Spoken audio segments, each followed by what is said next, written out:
নমস্কার, চলে এসেছি আবার একটা কেকের ভিডিও নিয়ে। তো এটা একটা 2 টায়ার কেকের অর্ডার ছিল আর পলকা ডট দেওয়ার ছিল ক্রিমের উপরে।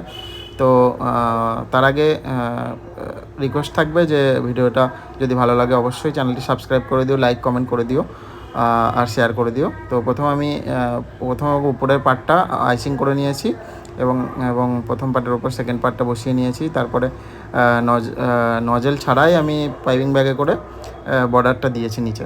তারপরে ছোট ছোট ক্রিমের ডট দিয়েছি, যেটা হুইপ ক্রিমের, সেটা হোয়াইট ক্রিম এবং রেড ক্রিমের উপর। এরপর আমি R11 নজেল ইউজ করেছি, যেটা গোলাপ বানানোর জন্য ব্যবহার করা হয়, ছোট গোলাপ।